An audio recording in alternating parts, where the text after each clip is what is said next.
Bismillahirrahmanirrahim. Alhamdulillah. Alhamdulillah. Ahmaduhu wa asta'inuhu wa astadihi wa astaghfiruhu wa umminu bihi jalla wa ala wa la akfuruhu wa ashhadu an la ilaha illallah wa ashhadu anna Muhammadan abduhu wa rasuluhu. As-salahu bil huda wa din al-haq liyadhhiruhu ala ad-din kulihi walau karihal mushrikun. All praise belongs to Allah. We praise Him, we seek His help, His assistance, and His guidance. We believe in Him and do not disbelieve in Him. I bear witness that there is no God but Allah, and Muhammad sallallahu alaihi wasallam is His servant and messenger. Allah sent him, that is Muhammad, with Deen al-Haq, the religion, the way, the methodology of truth. This way of life known as Islam will rise to its proper position in this world, whether the mushriks like it or not. Amma ba'd, fa inna astakal hadith kitabullah wa awtaqa al-ura kalimatul taqwa wa khairul milali milatu Ibrahim wa khairul sunani Sunnatu Muhammad sallallahu alayhi wa sallam wa ashraful hadith dhikrullah wa asadu al-kasasi hadha al-Quran wa khairul umuri awazzimuha wa shayrul umuri muqtadatuha wa asadu al-hadyu hadyu al-anbiya wa ashraful maut katlu shuhada wa amma dalalatul ba'da al-huda wa khairul amali ma nafa'a wa khairul hadi ma utba'a wa shayrul amma al-kab. The Prophet sallallahu alaihi wasallam said the most truthful of discourses is Kitabullah, or the Book of Allah. The most trustworthy word is taqwa, or fear of Allah. The best of the community is the community of Prophet Ibrahim. The best way of life is the Sunnah of Prophet Muhammad sallallahu alaihi wasallam. The remembrance of Allah is the most glorious of all things. The best acts are those requiring the highest degree of will and determination. The best of all narrations is Quran. The best or the worst acts are those based on innovation. The best way of life is the one adopted by the prophets of Allah. The most glorious death is the death of the martyr. The most wretched blindness consists of going astray after finding the right way. The best acts are the ones that yield benefits. The best guidance is that which people may be able to follow. The worst blindness is the blindness of the heart. Bismillahirrahmanirrahim. Inna Allah yahmuru bil adli wa ihsani wa ita'i dhil qurba wa yanha anil fashai wal munkari wal baghi ya'idukum la'allakum tadhakkarun. Allah commands justice, the doing of good, and liberality to kith and kin. He forbids all shameful deeds and injustice and rebellion. He instructs you that you may receive admonition. فَمَنْ يَرِيدِ اللَّهُ أَنْ يَهْدِيَهُ يَشْرَحْ صَدْرَهُ لِلْإِسْلَامِ. Those whom Allah in His plan willeth to guide, He opens their breast to Islam. أَقُولُ قَوْلِي هَذَا وَأَسْتَغْفِرُ اللَّهَ لِي وَلَكُمْ. Would you turn the heater down just whenever it gets cold this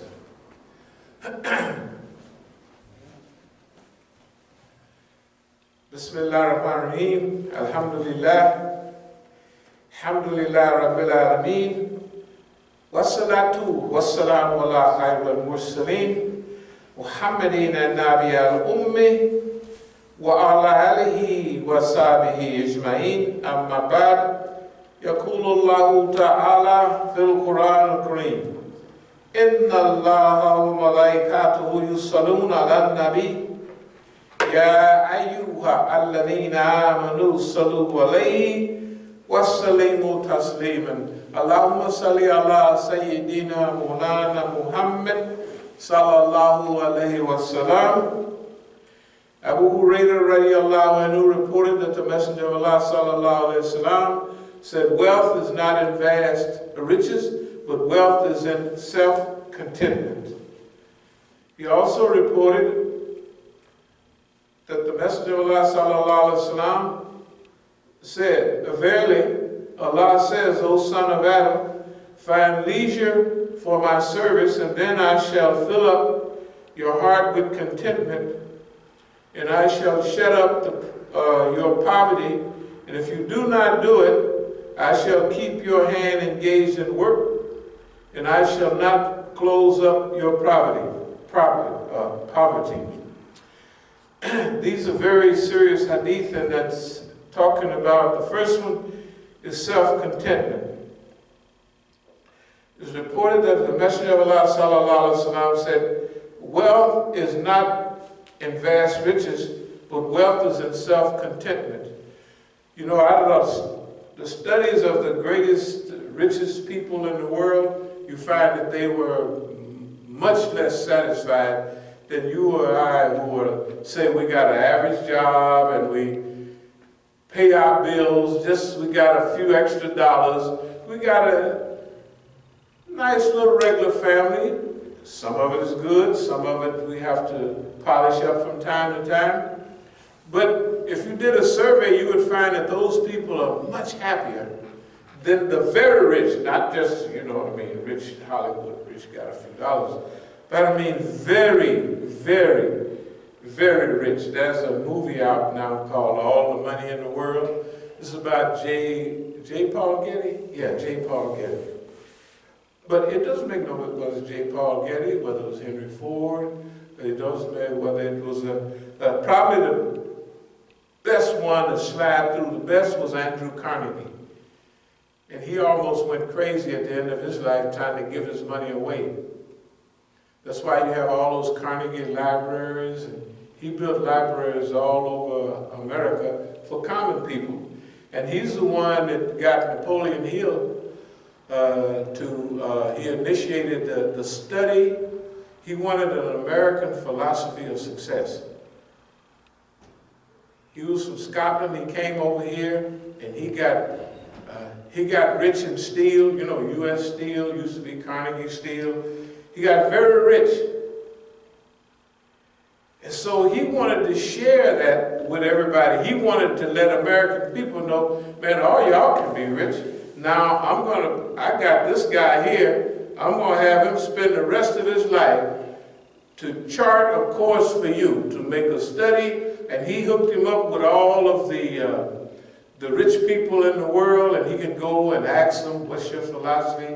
How did you get rich? You know what I mean? All of that. It was focused on money.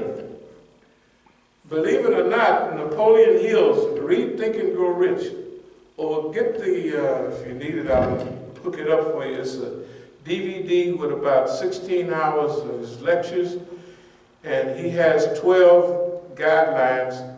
His original is 17 guides to success, but on the 12 stages of success, you know what he has last? Our number 12 is get money. Get money is the last one. This hadith, of course, have verified this, that wealth is not in vast riches, but wealth is in self-contentment. If your life is content and you feel, I'll put it this way, if you're grateful to Allah for whatever you have, you're content. If you're grateful, you're content.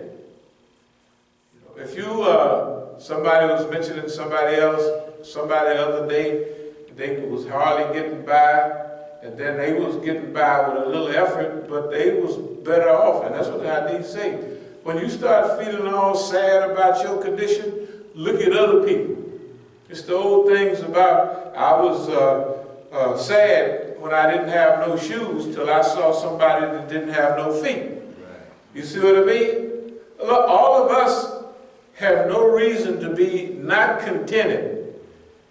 We got health, we got, hey man, we at the top of the game, all of us. And we ain't got nothing to cry about.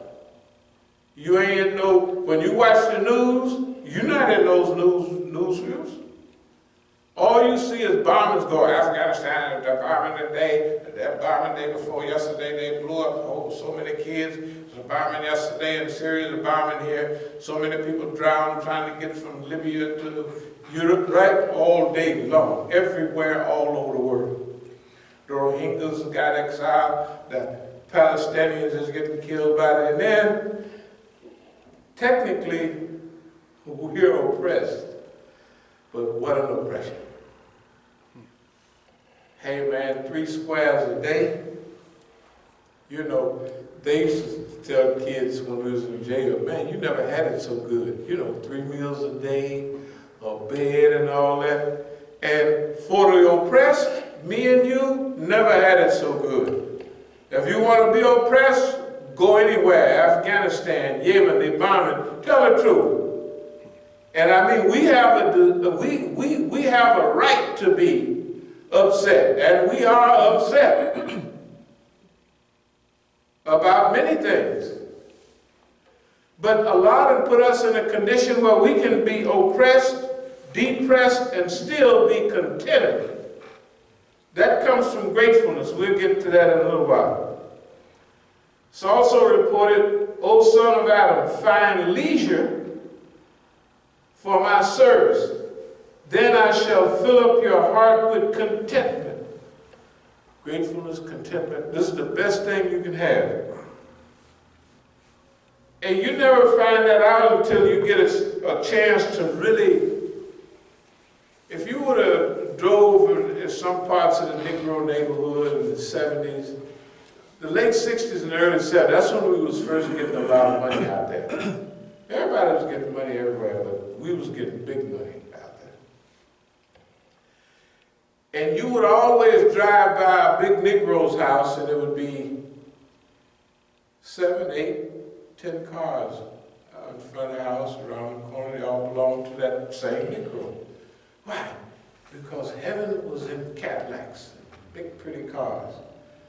So your first one, you really felt, I ain't gonna lie, you felt pretty good. I mean, you know, people not car crazy like we was in, but if you was born in the South, barefooted in a cotton patch, and 15 years later, you driving cars with mink all in it and telephones, you know, you would feel pretty good. The first one, even the second one feels like it's fine.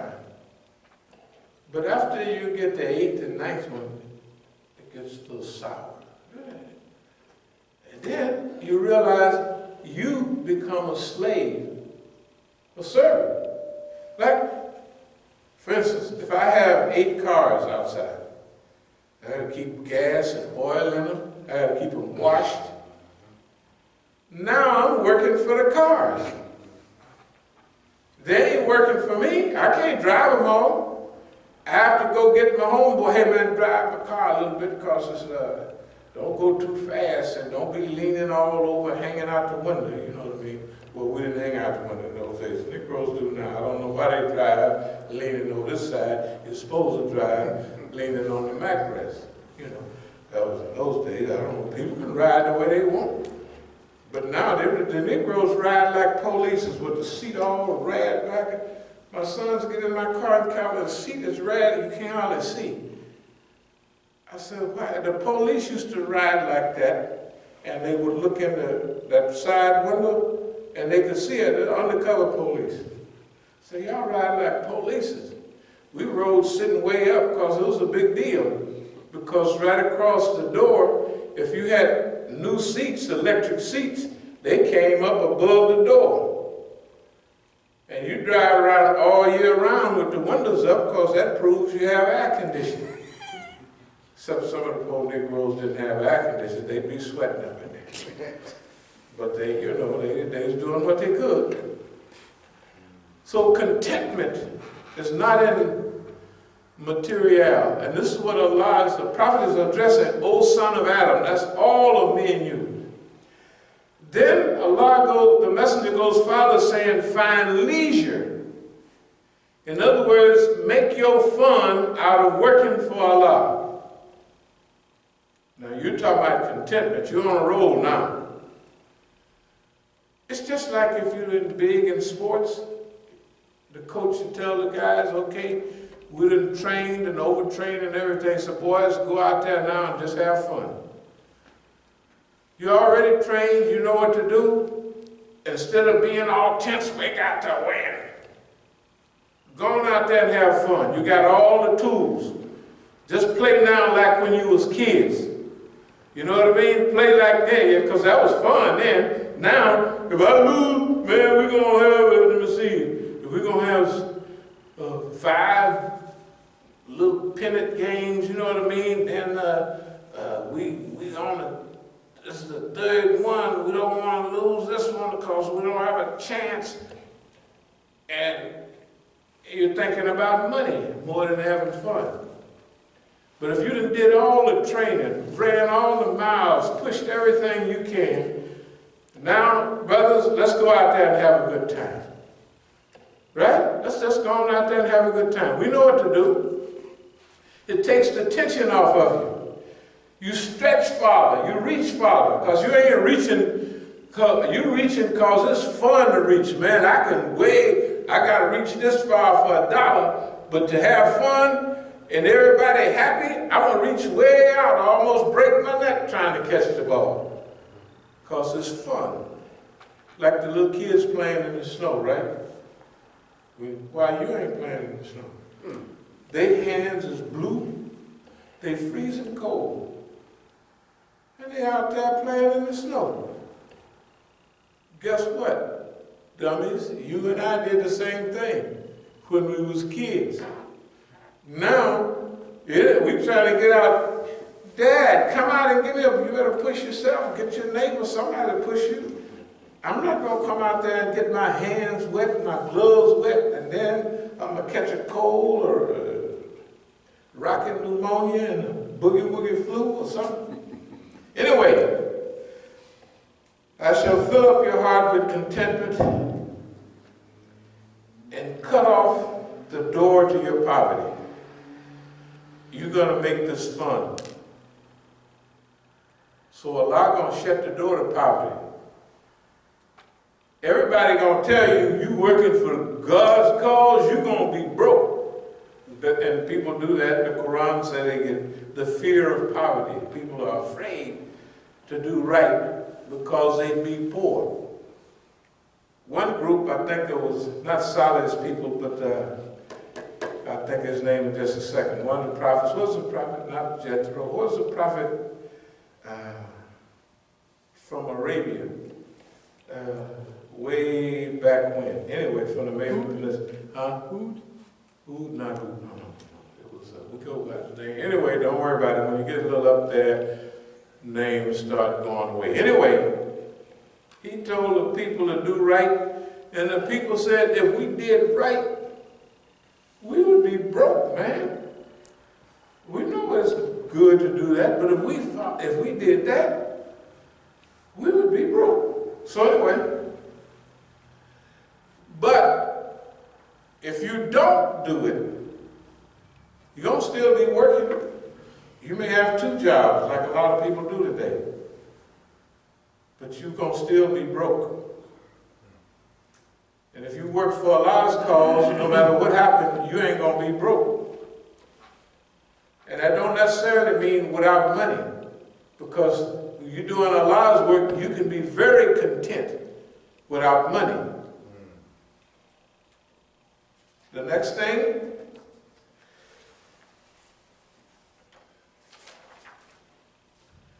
Abu Sa'id radiallahu anhu reported the Messenger of Allah sallallahu alaihi wasallam said, there's no patient man but possesses power, and no wise man but possesses experience.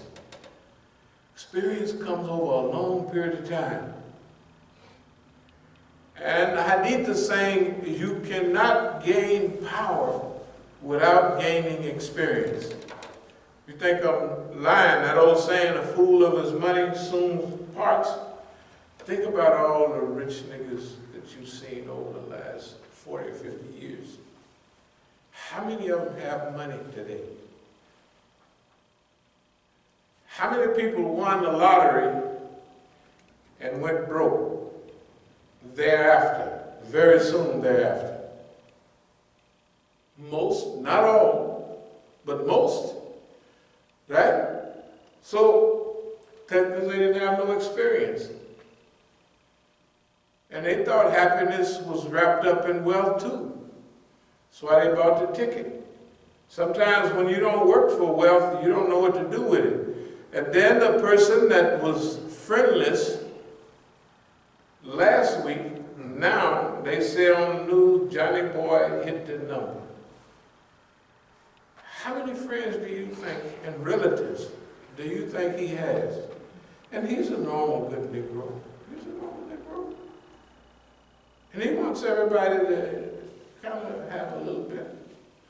So he helps this with that and that and that. Pretty soon, he's broke. Now, can he find his friends and relatives when he go broke? I'm sorry. History proves it. That they're very easy to find when you're rolling and impossible almost to find when it's going the other way. You learn that out of experience, and sometimes you don't get a second chance. Suppose Allah give you a second, a third, a fourth chance. Boy, you talking about grateful and happy. But Allah gonna look out for you under all conditions. It's reported that the wounded men of Al-Bukhari tribe said, surely, this is the Prophet speaking, there are two attributes which Allah likes, patience and delay.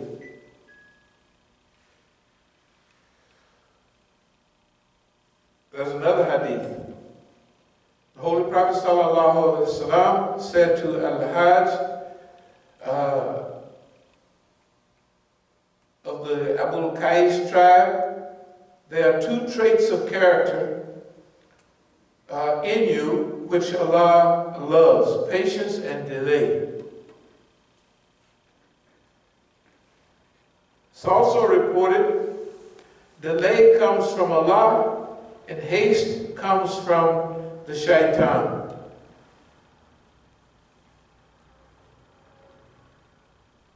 Abbas radiallahu anhu said, I don't know it except from the Holy Prophet sallallahu alaihi wasallam, who said, delay in everything is good except in action of the hereafter. Delay is good, that is, except in things like fasting, and good for things except in prayer. All of those things, delay is good.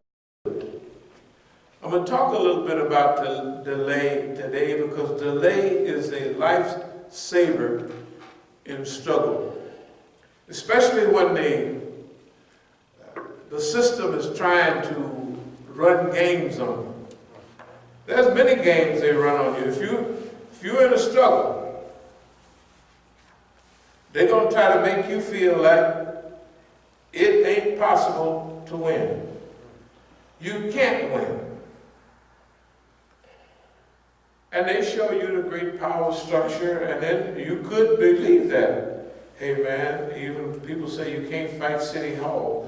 Supposing it's not only City Hall, is the FBI, the CIA, the NSA, and them, and every other thing that you don't even know nothing about. Right?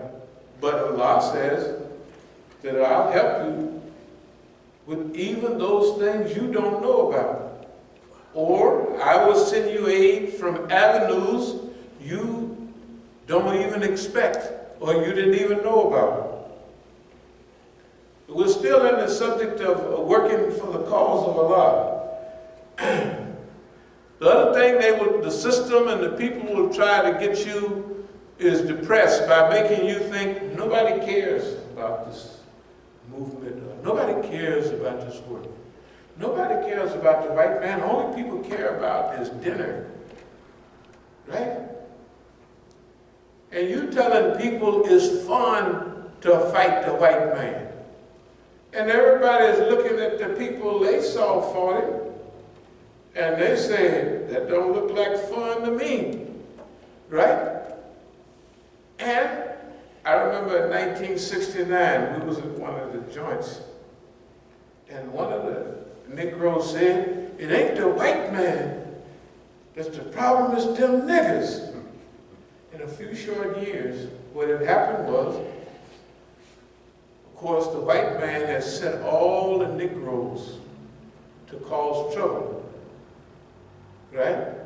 So they had diverted the attention that fast from the institutionalized racism of the system to the problem is not the system, it's the Negroes. And they do that especially with leaders. They have people slide up to the leaders and mess up. You go to any masjid outside of this one and ask for money, they want to slip from you say that you are Muslim and that you prayed somewhere once or twice a year at least.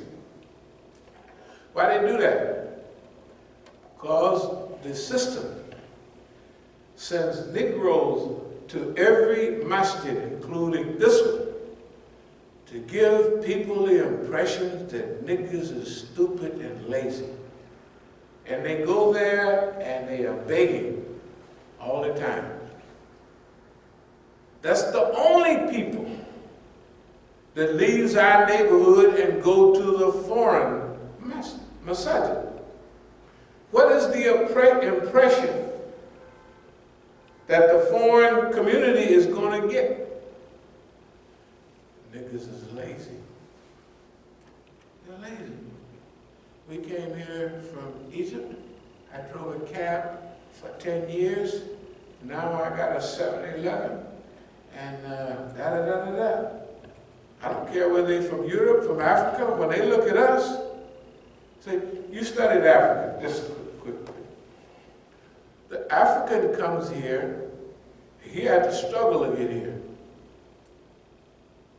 So all the fitna and all the things that's in front of him to stop him from getting success, none of them are a bigger challenge as it was for him to get here. So when he get here, he only sees opportunity. And compared to the way he had it back home, it is plenty of opportunity, because whoever's in power, they're getting all the money. They're not going to share with the people. Don't think that. Don't worry about that. So the first generation of Africans think we're lazy too. But their kids don't think that. You know why? The kids grow up with us, and they see every barrier. They from the same place they pop.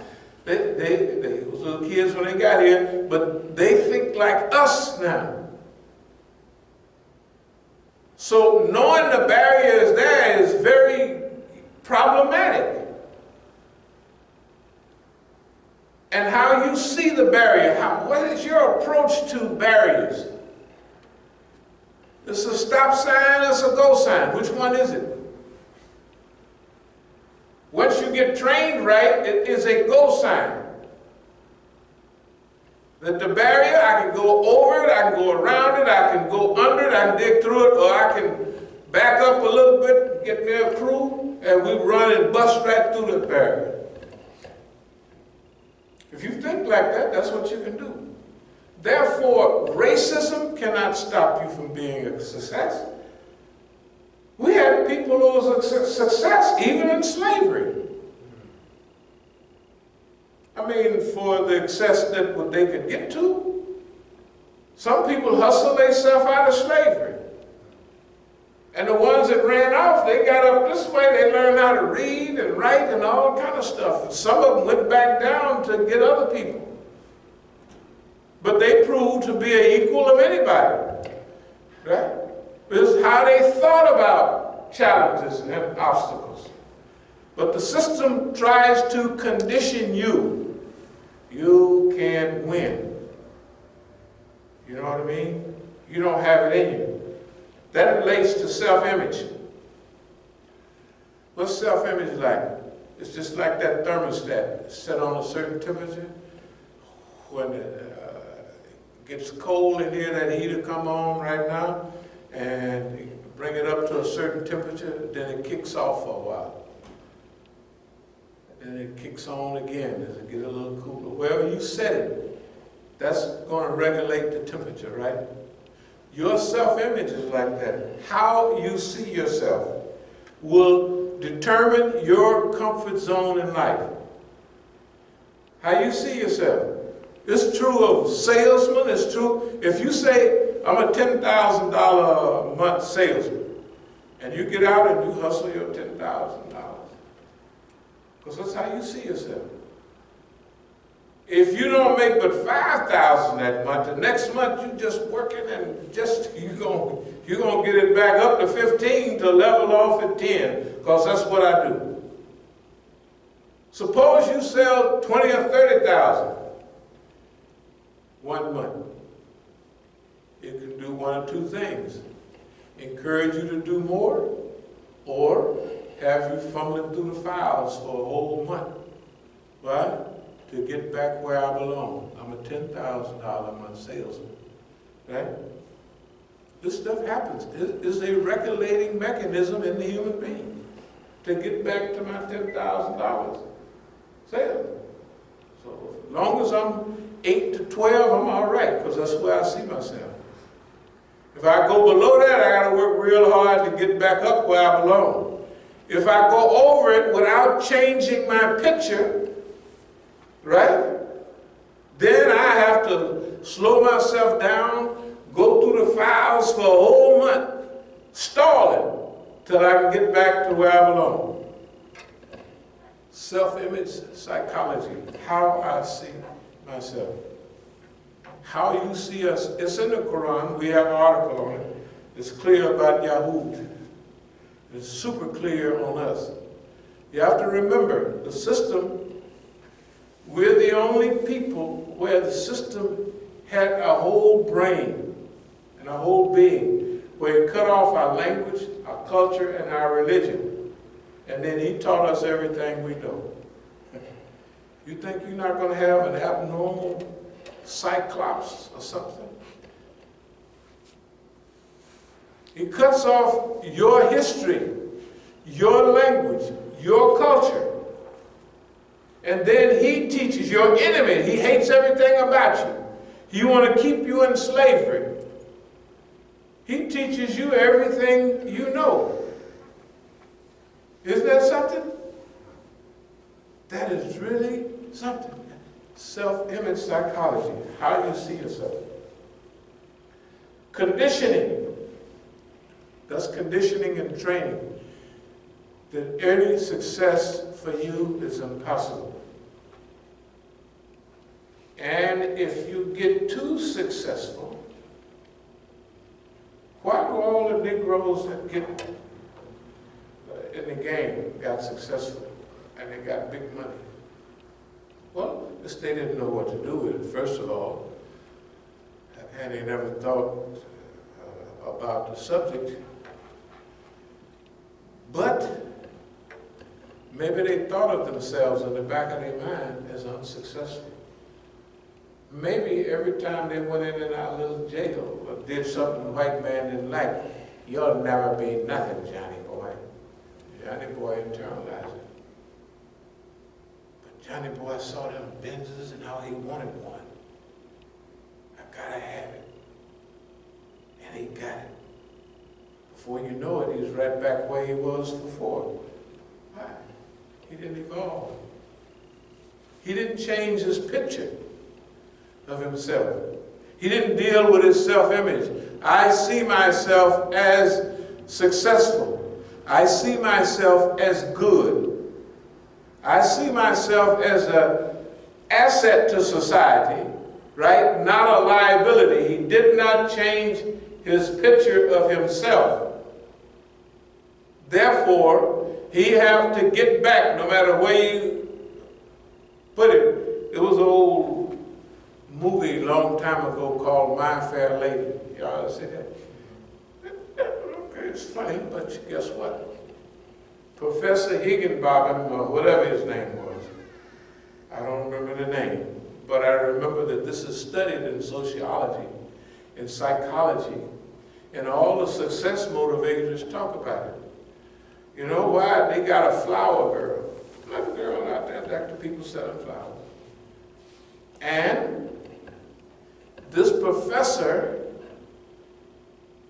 taught her and trained her how to speak, and all the people in high society, they would be arguing. Is she the princess from Vienna? Is she this? Is she that? Because they could listen to the accent. They had specialists trying to listen to her vocabulary, to give a hint. Everybody else saw her as a lady. But the professor that produced her saw her as a flower girl. She's a flower girl. But he taught her to be a lady. Right? Now, as we move forward, are we going to change our own picture? We are responsible for our own revolution. We're responsible for our own evolution. You know, this is our life. On this plane, we ain't gonna get no other. You don't get but one go-by. You get one drive-by. That's all you get. The thing about it is, how you drive by on this one is going to determine the future. I know we can't hold it, but forever. Because once you was born, once you got a soul, right? You are a being now. You ain't going to never stop being a being now. When you go to heaven and hell, you're going to get a new body. Because the body you got now couldn't stand the pleasures of heaven. Neither could it stand hell. You hear about hellfire, you're going to be drinking down hot pitch to try to cool off, and it's going to be hotter than everything else. Your body, and it's going to burn up. You're going to have skin, too, a type of skin. But this skin, if you burn it once, it's finished. But you're going to have a skin that's more sensitive than this skin, and when it burns, it's going to come right back to get burned again. I'm not trying to spectacle of death here, but that's what the hadith say. And the Quran says the same thing. Now, what we do right here, this 60, 70, 80, 90, some of us might hit 100 times, it's rolling along. You know, 100 ain't a long way off. Of course, I want to be in that club, but it ain't no guarantee. You can't go down and join the 100-year club till you live to be 100. You can't go send me a 100-year club card. They say, how old are you? I'm 72. You can't send, you gotta be 100 before we send you 100. You want to be 100, yes, but you ain't 100. Anyway, conditioning that everything is impossible. And the sad one is, the white man is God. You don't hear that much now, but if you listen to the poets and all those people, the white man has a God complex. Y'all remember that stuff? That's from the 60s, of course, and the early 70s. He do. Well, he don't think God ain't much now, but he's more devilish now, but he was devil in actions, not in real life. You would just think, if you looked at his behavior and stuff, you would think he was the devil. But he's just a regular human being. Okay, now, at every phase of life, you're going to have challenges. Now, if you face those challenges and you improve, you expand, you become, pretty soon you've got a habit that's happened over and over again. And we talk about this year, 2018. This is 50 years from 1968. Now, I don't know about y'all, that was a big year for us, but it was a big year for everybody. There was rebellion all over the world, the Paris riots, King gets assassinated. Robert Kennedy gets assassinated. The Vietnam War is front page news all day, every day. In fact, the other day, the Tet Offensive was 50 years ago. Of course, y'all a little young for that. But that's when Johnson was saying, we're going to win that war in Vietnam. We got the Reds on the run. And the next day, the Tet Offensive, that's the Chinese New Year's. The whole Vietnam exploded. They attacked the United States all over Vietnam in 1968. The Americans said they lost the offensive, but they sure didn't lose psychologically. In psychological warfare, they defeated the U.S. 100%. You know why? Because the U.S. was saying, we're going to whoop them in another couple of days, and we're bringing the boys on. And they jumped on them Americans, and it took them another 10 years before they got out of there almost. And they got out running in those 7 years. People jumping on helicopters, all the snitches jumping in rowboats and rubber inner tubes. You may not believe it. The Vietnamese snitches, some of them, there are pictures of, you remember when we used to go swimming with that rubber inner tube? They were trying to get away from Vietnam. Yes, because the communists was right down the street. You see, this is what can happen. So, we are in charge of our own success. I want to talk about the Islamic Revolution in Iran today, but we won't do it. We'll talk about it maybe in a day or so. Sunday, and maybe next week if we're still here, inshallah. The other thing is historical bystanders. You know what a historical bystander is? A historical bystander is people that the parade is going by, they stand by and watch the parade. As life is going by, they watch life go by. They watch their favorite shows, their favorite videos. They tipping, and they're not doing nothing. And they're not living. The damn gadget is doing all the living. They reading about, somebody got a Facebook, they reading about what they talking about. And they're not doing nothing about their life. That's what a historical bystander is history. History is being written, but it's also being lived. So in our time, we're writing our own history. We are writing our own history. We take the idea that whatever you want your future to be, step back, think about it, and come up with a plan, ask Allah's help, and get on out and produce it. I know that sounds just simple, but it is.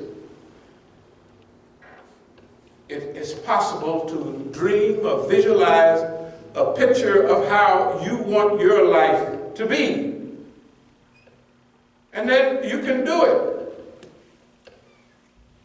And nowadays, there's 50,000 classes. They have goal setting and stuff in the doggone junior college, or community college they call it now. They have all that stuff. Goal setting is possible. You sit there and you say, in 10 years from now, I would like to live in this kind of house. I would like to have a wife and maybe 2 kids, and I'd like to have a Benz in the garage. I don't want no 2-car garage. I want a 3-car garage. And I want a BMW and some sports car type gadget. Right? Or a motorcycle, or anything.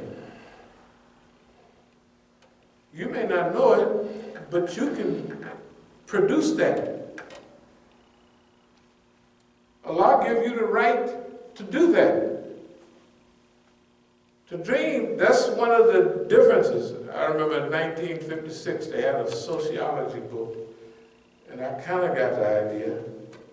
And they showed the difference between a man and an animal. And they had the white man sitting at his desk, but his feet was back, and he was daydreaming, and he had castles in his mind. And they were saying this is the difference between an animal and a human being. That a human being can visualize something, and then he can get busy, and he can produce it. You say, well, that's evolutionary. Of course. Old Cro-Magnon man and Neanderthal man might have dreamed of, man, I would sure like to float over that river or fly over that mountain. And he couldn't do it. But they got the guy in Greek philosophy that put wax wings on. He got to flying. He got up a little too close to the sun, and the wax melted, and down he came. That was the history of flight, though. People tried everything. I mean, they didn't do that exactly, but I bet you it was somebody just about tried it. Putting wing, anything that tried to fly. Those mountains and rivers was barriers. People couldn't even dream about the other side of the ocean because they didn't know where it ended, this is the beginning of it, but what else? They said, the white folks, first of all, the earth was flat up to Columbus's time, except for the Muslims. The Muslims estimated that the circumference of the earth was about 20,000 miles. Of course, it's 24,000 now, and 86,000 miles, something like that. 25,000 miles circumference around the earth. But the white folks thought it was flat, except the ones that was under Muslim domination. Who was they? The Spanish. Columbus sailed the ocean blue, and when? 1492. When did the Moors get kicked out of Spain? 1492. Who was the one sailed around Africa? Vasco da Gama. He was in Portugal. What was in Portugal? Lady Fatima and all of that. Lady Fatima, they had, what's one of the most popular names in Spanish and Portuguese? Medina. Where do you get that from? Medina. What are the names of a lot of the stars? Come from us, right? So,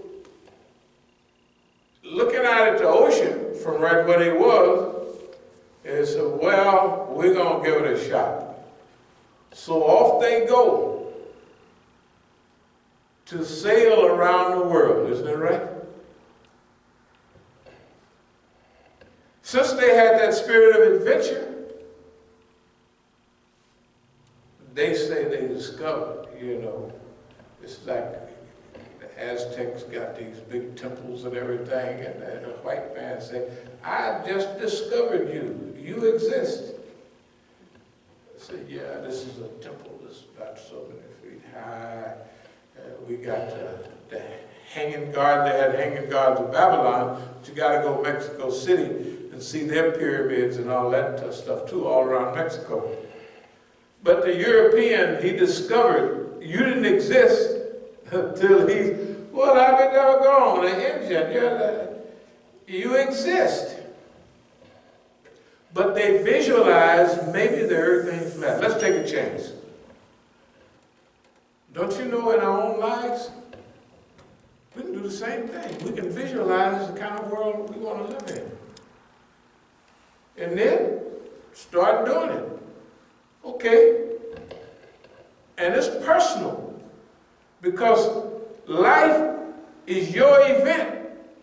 You're living in a collective, We talked about main event and special event. Whichever one, this is for you, this is the main event. You coming up. Every time the card come up, you coming up. Because it's your life. Ain't nobody else living your life. But that, now you want to get ready for the special event, that's the day of judgment. You can't get away from it. Everybody gonna come up on that day. They on the card. Everybody's on the card for the special event. Everybody. But you ain't gonna have nothing to do with their card. You ain't dealing with them that day. This is a special event for you. Right? How did you deal with the main event? What main event? Your life. Your life. My life, your life. So you might as well give it a shot. You know, in this play, Hamilton, maybe y'all haven't seen it, I'm sure you haven't seen it, but that's the biggest thing going for the last couple of years. So my kids love it, of course, Hamilton. And they got one guy in there, I think it's Aaron Burr, one of them. They singing a song. There's two songs. One is Rise Up, and everybody get to jumping up and down. Now, this is a good play. You know why? It's about American history, but there ain't no white folks in it. George Washington is a Negro. So-and-so is a Puerto Rican. They got one white man in there. You know who he plays? King George. It's one white guy. Y'all may not know who King George III, the one everybody, the whole fuss is about him. There's two things in it. One is rise up, you know, and they get to rising up and dancing, you know. And the other one is, I'm not going to throw away my shot. They realize their special time in history. And one of his favorites, I ain't going to blow my shot. I'm not going to throw away my shot. And then they get to dance. That's the way it is with you and me. Don't throw away your shot. You don't get to, this is it. Don't let nobody draw a picture of your success. Don't let no employment or nothing.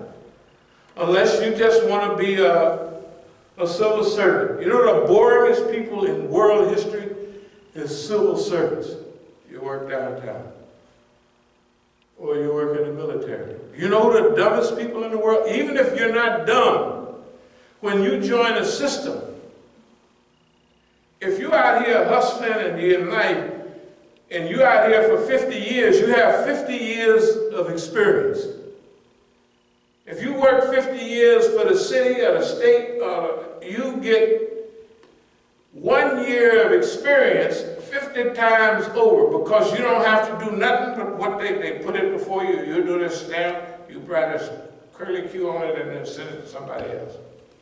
That's all in your mind. And then retirement. And then I'm not going to do anything to mess my retirement up. So they send you a sheet that says, this is to get rid of Negroes.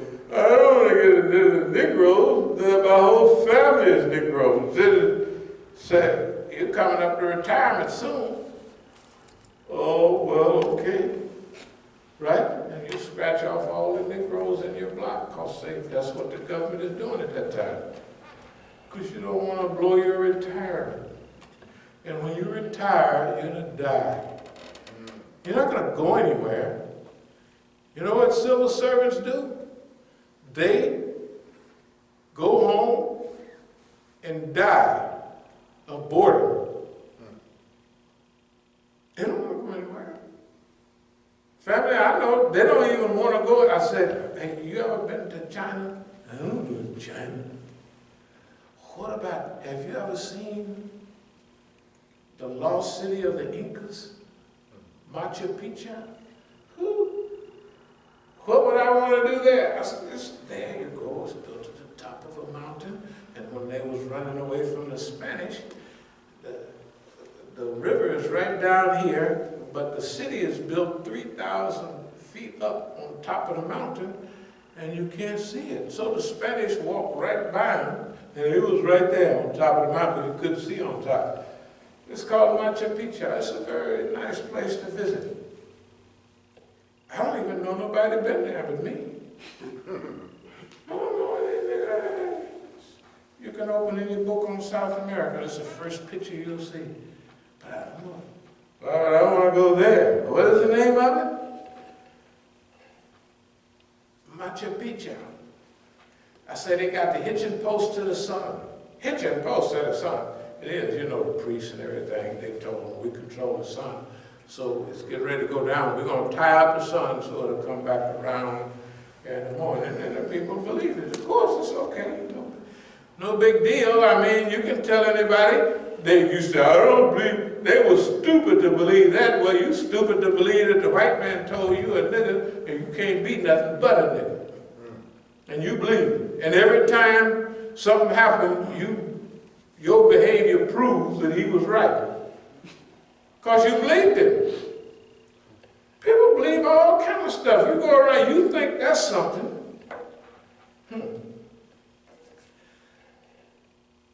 They got Negro teachings right here, dear friends, that'll make your head swim. I'm not going to talk about it today because I said I'm going to stick to the kind of stuff you can digest. But I have been involved personally in teaching that will just, what did you just say? That's true. Okay, fine. All right. Now, about your shop. We, right here, your community, has has enjoyed the greatest attack on African American institutions or any American institutions over the last 35, 40 years without any visible harm at all. That's what we've done it right here. That's what we do. You can't say it's not possible. I'm going to relate to you our view of all this.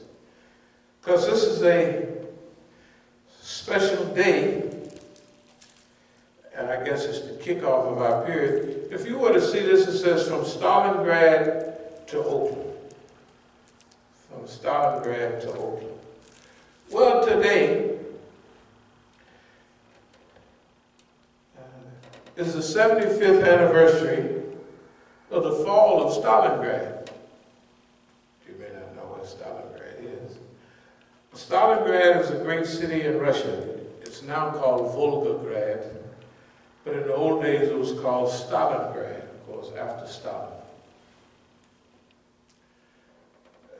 The Germans attacked Stalingrad in August 1942.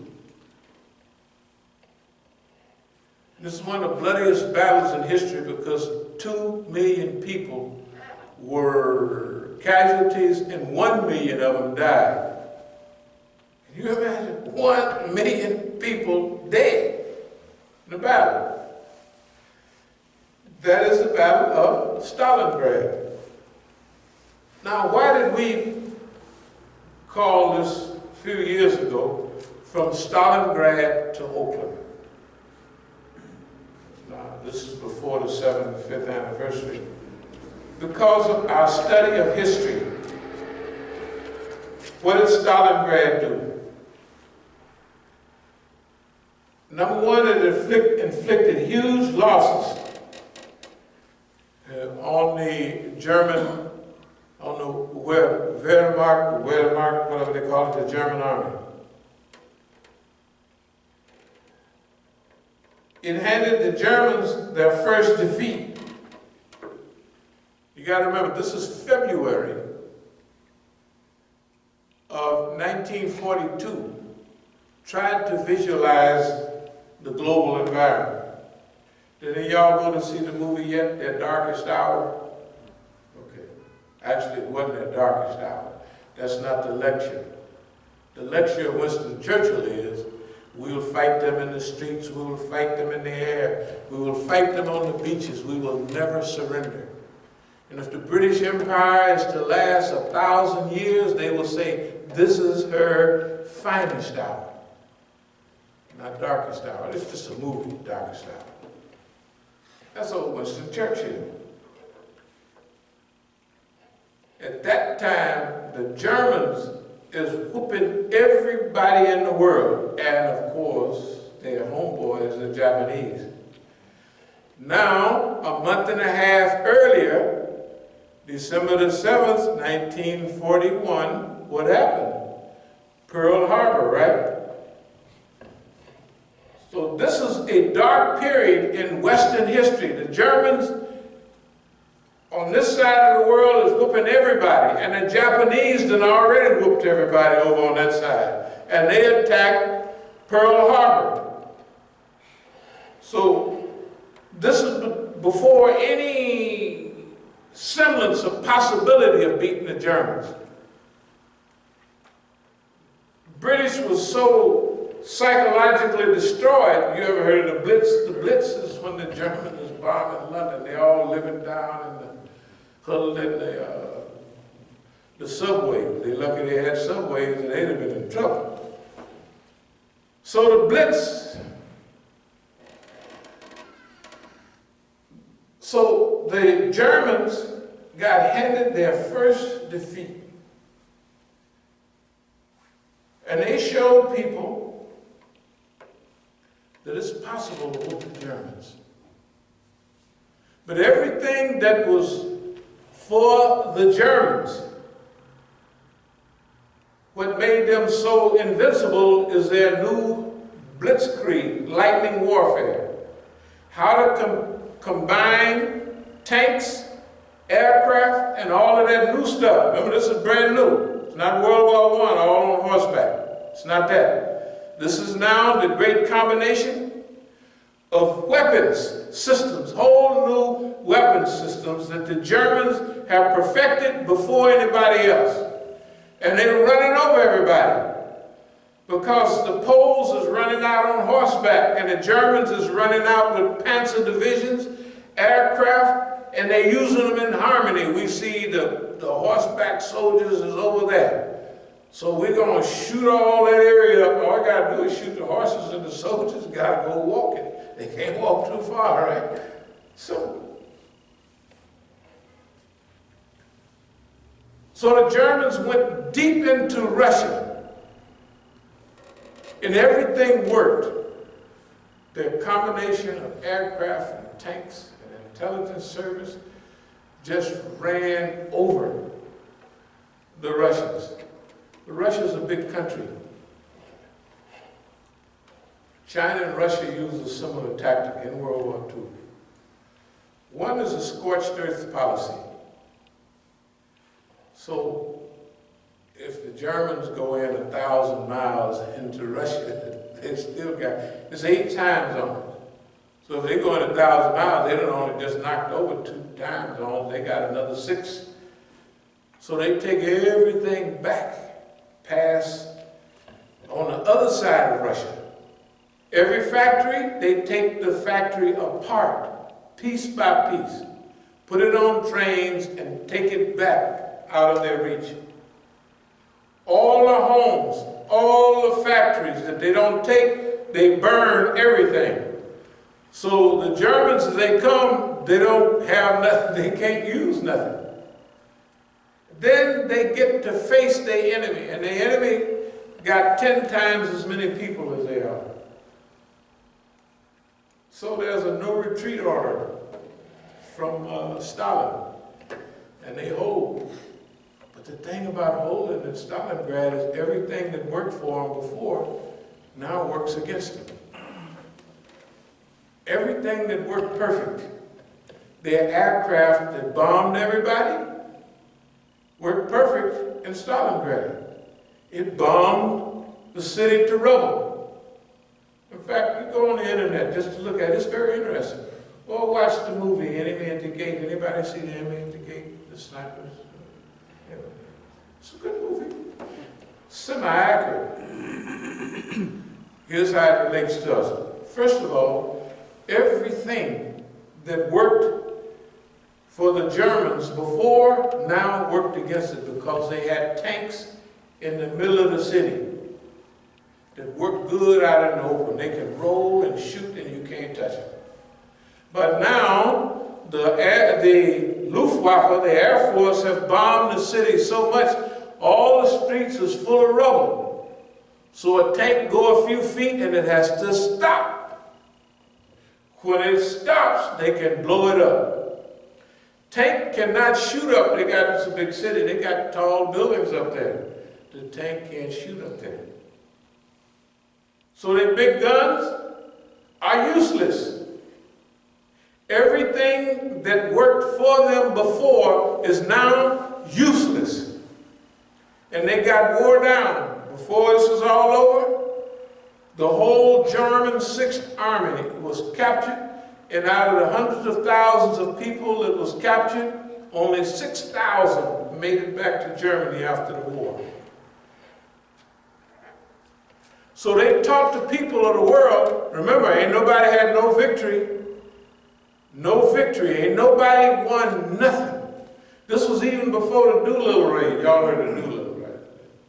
Commander Doolittle. The Doolittle raid. You know, they get in these little plane, B-25s, I think, and they go over from an aircraft carrier, which is good, and they bomb Tokyo. They don't do no harm, but it's a psychological. That's before the Doolittle raid. Y'all got to start reading history, because if you don't read history, you can't associate. You think when the white man says something that that's the way it's got to go. If you read history, you say, yeah, that's the way it's got to go. Because you got all other kinds of information, right, to substantiate your goal in life, your mission in life. So, it also gave hope to the world. The world didn't have no hope. The Germans are invincible. Also, it sent the dear Führer over the edge. It almost ran him crazy because he is Hitler in Germany and Stalin in Russia. The name of the city is Stalingrad.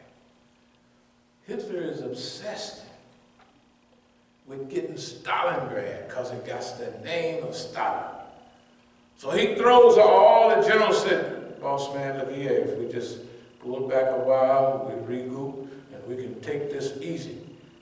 I ain't listening. See, if you talk about World War II, Hitler halfway gave the war away with them dumbest decisions. He's a corporal in World War I, and now he want to control the whole world and tell them what to do in World War II. And he was just a corporal. He ain't studied no strategy or nothing. So he gave away the victory. But that victory taught everybody else, it pushed him over the edge, and it set everybody up for victory. Stalingrad to Oakland. This is years ago. What does that mean? Oakland was the Stalingrad of the Islamic movement. And the system, Oakland and here, of course, rolled down on us with everything they had from day one. So you can just say from late 70s, you can say 1980, all the way up to now. They unleashed everything they had on if you've been here a few years, you've seen it. Here. They unleashed everything here, if you was paying attention, that broke every other movement. That's what we are. We're not bragging. And this stuff I'm talking now, we've been talking this because we know what we've been doing. We had a choice to make. After the destruction of the liberation movements and the breaking of our people in general and the takeover of the mass media and making clowns and fools out of our people, right? We had a decision to make. Our decision is, we're going to join Boss Man, or we're going to fight for our own liberation on our own terms. And then the cracker can smell what you're up to. And he got everything to study you because you've been in his jails, you've been here, you've been there, so he know you a little bit. But the thing about it is you know him too. The reason this history is so important because you study and you evaluate history in detail. As you move around the world, you begin to see that, hey, boss man is not invincible. He's not only not invincible, if we do this right, we can whoop boss man. Well, that's a pretty big talk. Since boss man whooped everybody else. He whooped everybody else, you got to say, why did he? Well, what happened to him? If I'm in Oakland, the Black Panthers party there, what happened? Well, they said, okay, Huey Newton went into prison. And instead of turning the people to revolutionaries, y'all know if when y'all was in the joint, the Negroes, the niggas, is the richest niggas in the world. And they all got plenty of cutie pie women. And we used to say they drive them brohams up and down and sell house. Man, when I was on the street, I had me a bro, I had this, that, and he was a college boy. He believed them niggas. Those are some of the poorest Negroes in the world. But it's what you do in jail. You dream of what you was and what you want to be. They turned him out. They turned him from a liberator to a nigger. When he came out of jail, I looked at him. Everything he did was 100% Negro. The struggle finished. Other brothers, they scared away. And I was with some of the brothers overseas. You know what? I was donating money, giving money. Some of the brothers there sent me a thing. What did it say? This is the brother that takes over the party after, well, you can see these trees in the background. Believe it or not, these are cashew trees. Did you know cashews grow on a big bulb on a tree in Africa? Yeah. So, this is Pete, this is Charlotte. Pete O'Neill. Brother Musa, enjoy the tapes very much. Please send more by my mother. So you know if you go send it to her mother, that means y'all homeboys. Your homeboy from the days of struggle. Pete O'Neill, that's the one that you've seen the Panther in Africa. Anybody see that? Nobody saw it. Oh, you come down. Good, that's it.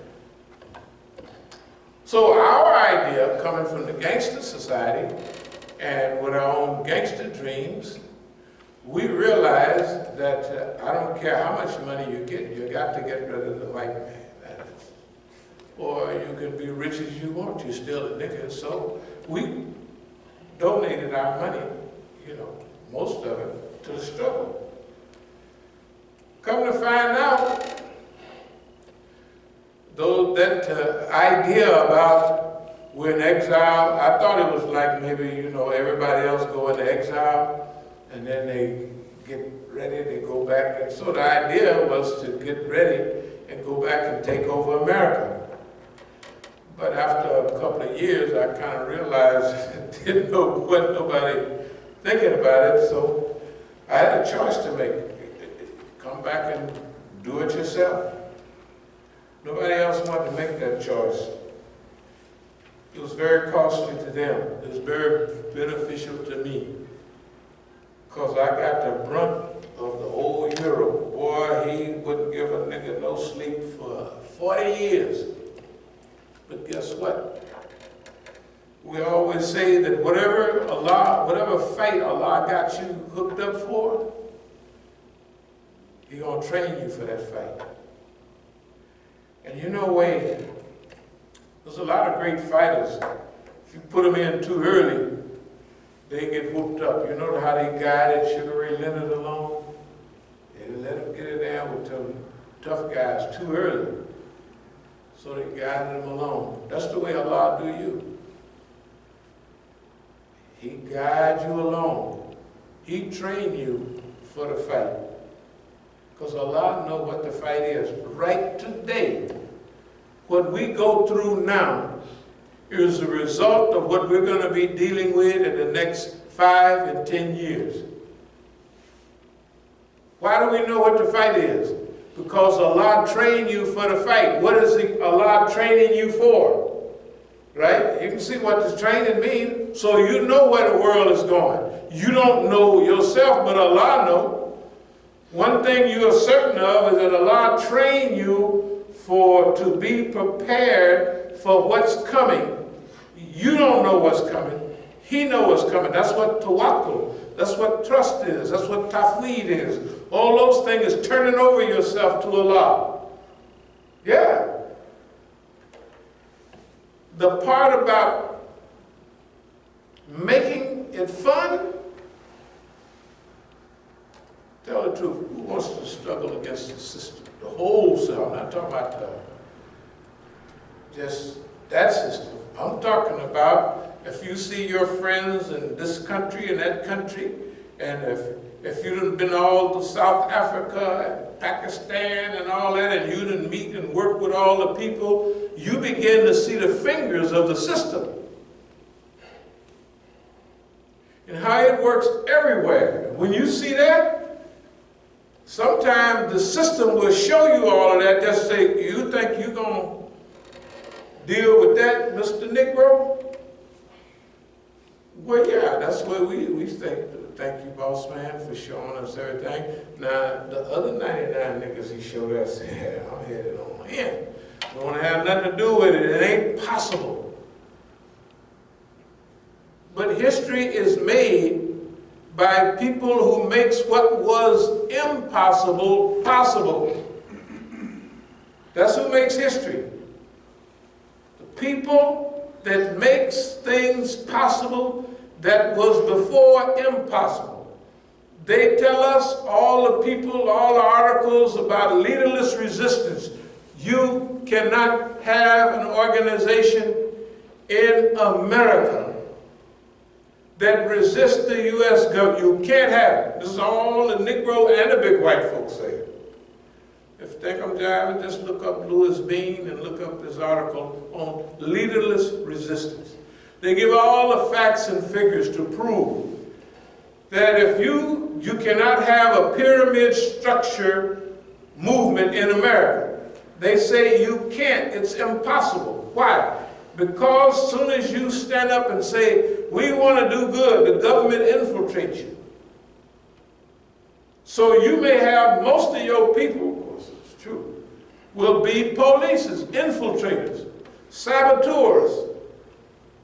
So white folks don't believe it's possible. Okay, now, what about me and you? Well, we Negroes, so we don't believe nothing the white man say. Now, what do we have to do? We have to do the impossible. We have to form a functional structure. We don't have to call it a pyramid, but a functional leadership organizational structure inside of America with everything against that. That's what our challenge is. We have to do that. That's our privilege to do that. And guess what? Nobody else has done it. But remember, all of your heroes, whenever they broke their record, somebody else came around and broke that record. Isn't that right? When we grew up, Jesse Owens was a speed freak, fastest man, and won 4, 5, 6 awards in Germany. The high school kids that run that, was it 9.6 and the 100-yard dash? They run that backwards. Right? They run that backwards. Now records don't even last a month or 2 months. You might have heard about the 4-minute mile. It was thousands of years, since the days of the Greek Olympics, that it is impossible to run a 4-minute mile. Once the guy ran the 4-minute mile, within a couple of years, 343 people had ran a 4-minute mile, or under a 4-minute mile. In fact, good marathoners today run a 26-mile run with the average of 5 minutes. 26 miles. So this is human endurance. You don't know the limits of human endurance, and you don't know the endurance, the psychological endurance. Especially when Allah is with you. They tell you what they can't do. We had them repeat themselves. I'll move toward a close. This is type of, a lot of brothers is close here. This is a 1967, 1968, 69, 70, and early 71. This was to prove, first of all, I'm trying to prove that the federal government and the state government, they have violated my rights, which they have. So, in my trial, when I ordered my rap sheet, as they call it, I only had 4 or 5 arrests on my rap sheet. That's in 71. So I subpoenaed the records of my bail bond. I don't know how I survived it, but we're going to finish that. These are all arrest and court dates. That's one thing. Arrest and court dates. And it's a whole thing like this. All this is arrest and court dates. It was not on my record, because just to produce the record would show that you are oppressed.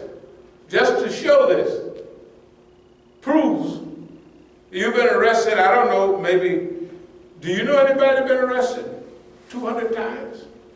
I have not been arrested.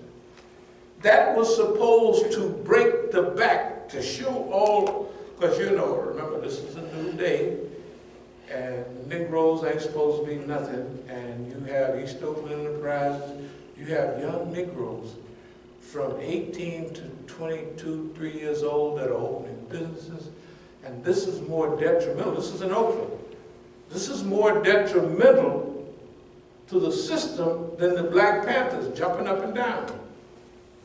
Now, we're all friends. We give them money, but we also have East Oakland Enterprises. That's black entrepreneurs, young ones. Before, you didn't have young entrepreneurs. You had old entrepreneurs. Turn the heat down. Somebody turn. Yeah, we had old entrepreneurs. You got to be 30, 40, 50 to save some money. Then you got a little pool hall or something like that. That's the way black people did, a little store. But you didn't have nobody 18, 19, 20, 21 years old. This was a great boost to the people. It was more detrimental to the city, right? More deadly for the system than all that jumping up and down and talking trash was. So it was a goal of the system to humiliate the one that's doing this so much. Because if you bothered somebody and said, you can't do that to Big Hank, so the police had to do what? Target you. Every day, all day. I remember one time, in fact, I remember the day, it was April Fool's Day of all days. April 1st, 1970, I was arrested and bailed out 3 times in one day. 3 times in one day. Remember now, all of these are arrest and court date right here. You don't know nobody got no. This is from the bail bond. Because the white man scratched it all out. He said, he knew what I'm trying to do. He said, he's been arrested. They sent me my rap sheet. I had 4 or 5 arrests. Everybody in Oakland knew it was a lie. Here's the thing. We got to break the back of a nigga and show you the nigga ain't nothing. It didn't work. Every time they arrested me and I survived and drove down the street, big pretty car, Big Hank is all right. It became a thing. See, you think the Black Panthers are better known in Oakland. That's not true. Our organization was better known in Oakland. in the Black Panther Party. That's the way it is. If you don't think I'm lying, find somebody 70 years old and all that, and ask them, you from who? You know, what's happening in your town? Who's rolling? Well, it was Big Hank, the Ward brothers, Frank Washington, them, you know, all kind of like hustlers. Anyway, here we are now. We trapped the system in those days, unintentionally. But we had to trap him again, this time. So what did we do? We laid trap after trap, and they harassed us for the last 40 years, over and over again, more than any Negro movement in history, and we still live with a big smile. So guess what it's done? Just like Stalingrad showed the people that you can defeat the Germans, we've shown the people here you can defeat the Americans, the Israelis, right? You can defeat the Americans, you can defeat the Israelis, and you can defeat the Saudis all at the same time. And all of them are visibly harassing you all the time with all their might. That's why I have fun. Don't take it serious. Simple rule. We'll close with this. If it don't kill you, it's okay. You're fine. If the white man don't kill you. Now I have a plan.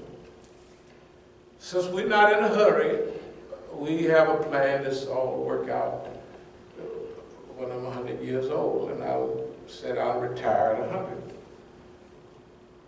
So remember about delay and about patience.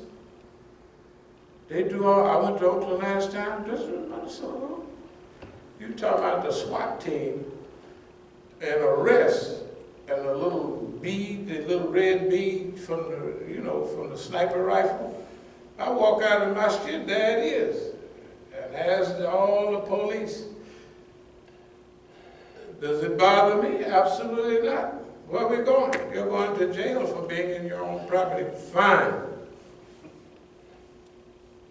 I'll go back, file a complaint, and within an hour of filing the complaint, the police is jumping in the windows of the masjid, arresting me again.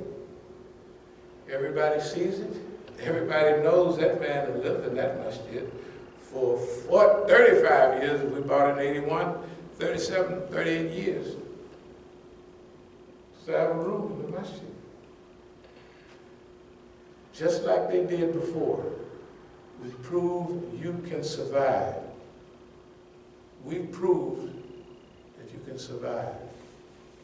Would somebody turn that heat off a little bit? Yeah. We can survive. We can thrive.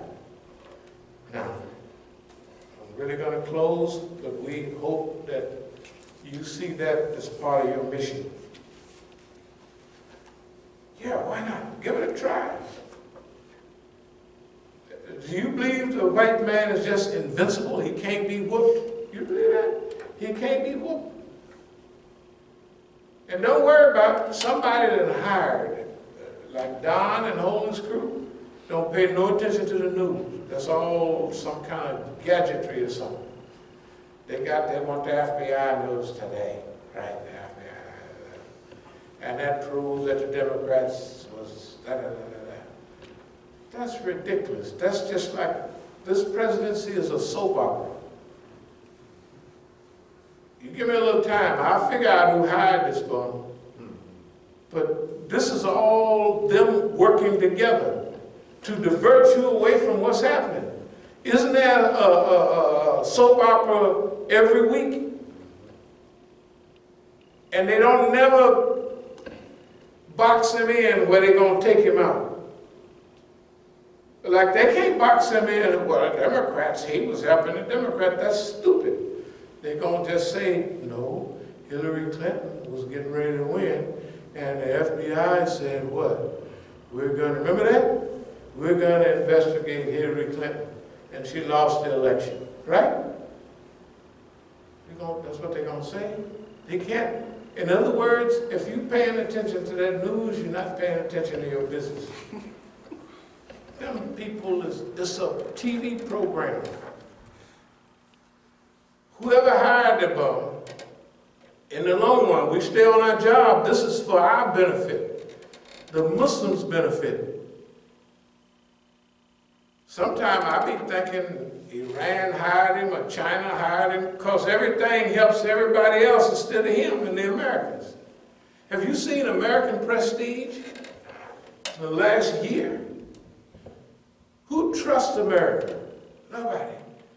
All his friends, the Turks tell, hey man, don't get them guys. You know, we've been, well, for our interest, we're going to do this, that, and another. So just look at Turkish news. Hey, these people is crazy. They don't care nothing about us, da-da-da-da-da. Same thing with everybody. They doing openly what benefits them. It's our interest and not your interest. They do it with Pakistan, they do it with everybody else, isn't that right? And the last thing, we're going to straighten everything out in Afghanistan.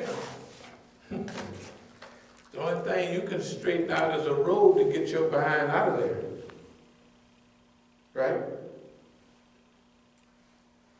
You've been there 16 years, and you done got whooped badder than the Russians did?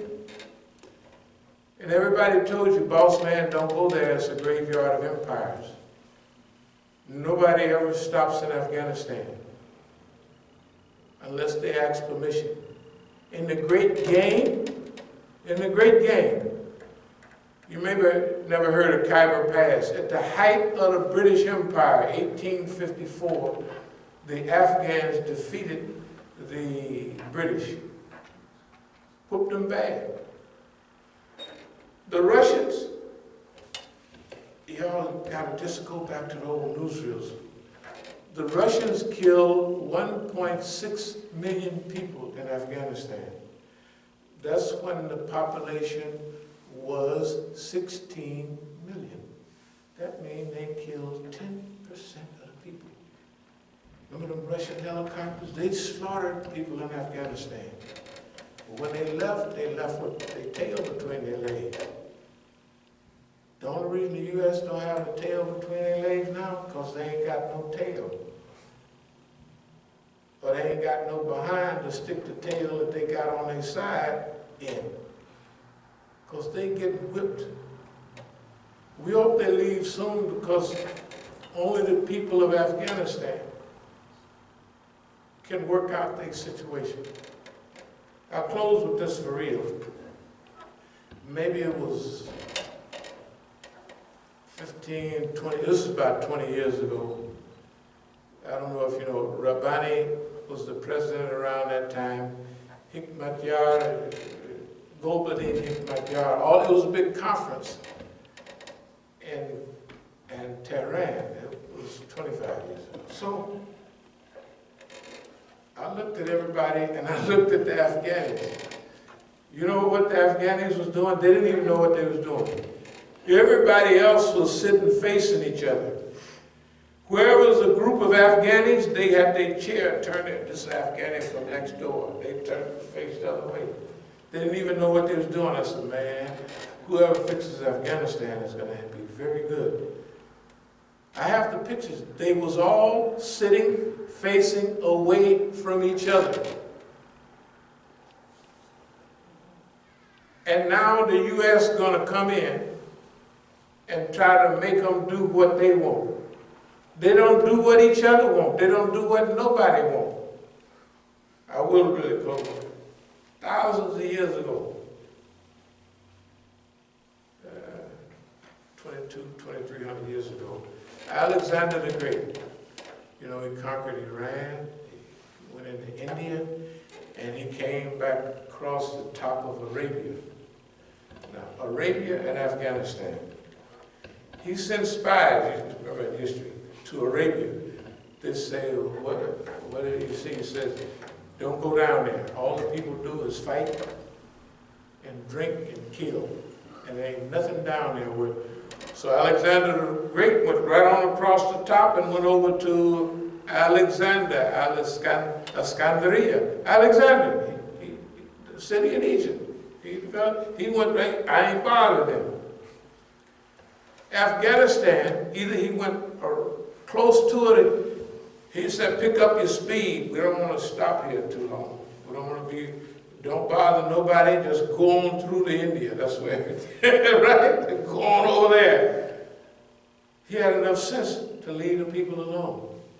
But America saw the British get whooped bad. This is not a bad part of the empire. 1854, the sun never set on the British Empire. They were the most powerful country in the world.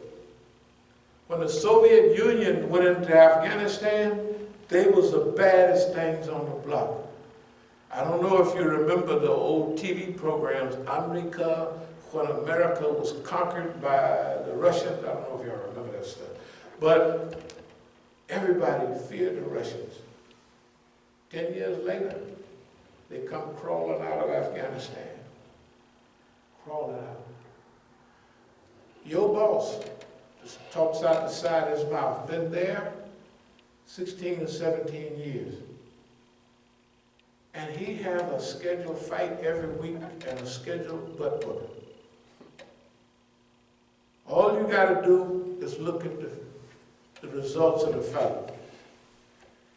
If somebody's eyes is all puffed up, he can't see, right? You can punch him when you want. You step aside, take your time, and he can't hit you because he can't hardly see you. So you move it. If you see blood running out his behind, it means he done got whooped pretty bad. And if he is running out the front, that means the kidney's been whooped so bad he's peeing blood. Isn't that right? That's where America is right now. You looking up to boss man, and he got snot running out of his nose, urine running out of his body parts, and he's bleeding from his behind. You looking up to boss man, and he ain't want to fight, and I don't know when, unless it was some little kid. Right? And any fight he won, it was temporary. Like Iraq. It was to trick him into Afghanistan. Yes, it was. And let him look like he's having a phony victory. 2001 to 2002, he looked like he done did it, blockbuster bombs. Then all of a sudden, we're going to knock over Iraq because we bad. As soon as he went in there, things slowed down, both places. Dear believers, let's write our own history. Don't sit back. Do not be a bystander to history. History is read, but it's also written. And I'm going to honestly close with this. I ain't going to be no big liar. It's about only 6 or 7 closes. That's not bad. Remember a while ago, I used to have 10 closes. I'm closing, and this is short, so I'm going to really do it. Don't let other people write your history. If you work for them, if you listen to them, they write your history. What Shakespeare said, the whole world is a stage and everyone plays a part. What part do they write for me and you? A nigger part. Carrying a bucket of doo-doo, falling off the cliff, the first one to die, right? Fall in the river and drown. Tarzan jump in the river and whoop the alligator, everything. Right? They write our script. And they want you to play it. You can do all you want. What we want to do when history is written about us, this is my personal script writing. They'll say that nigga jumped in front of the white man and they ain't never bat his eyes. In 50 years, he never sold out. He never took no butt whooping. But he just said, well, I'll just go back and fix this. And he come back with psychological guerrilla warfare, with every type of strategy to make a fool out of that cracker in front of everybody. Now you write your script and do it, that's all. You see, it can happen. After all, I'm a nigga just like you. Ain't no difference. I can do it, and I'm doing it. That's what I want to do. Just imagine, that's what I want to do. I want to fight the white man. I don't want no Rolls Royce or nothing like that. I want to fight the white man, toe-to-toe in front of everybody. And he bring all of his stuff, all his FBI, CIA, and everything, and I slaps him upside the face in front of everybody and tease and say, look at this crack, ain't nothing. That's my job. That's what I do.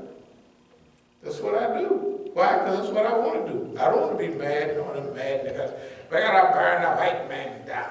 We gotta kill that devil.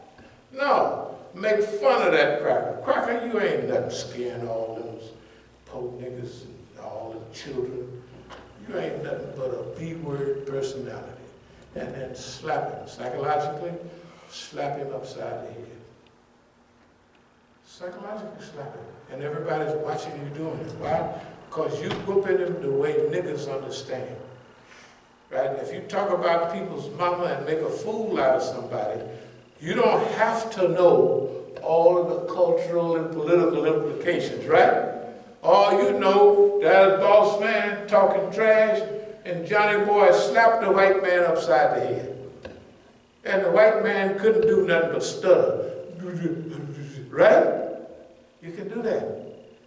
Remember, this is fully of clothes. I ain't gonna lie no more. Because it says, find leisure in my work. Have fun. Don't become mean and all of that. Have fun whooping the white man. And the white man is only a figment of our discussion, not physical white folks. O Allah, we seek thy refuge from anxiety and grief. We seek thy refuge from lack of strength and laziness. We seek thy refuge from cowardice and regardless. We seek thy refuge from being overpowered by debt and the oppression of men. O Allah, suffice us with what is lawful, keep from us what is prohibited. With thy grace, make us free from want of what is besides thee. Ameen.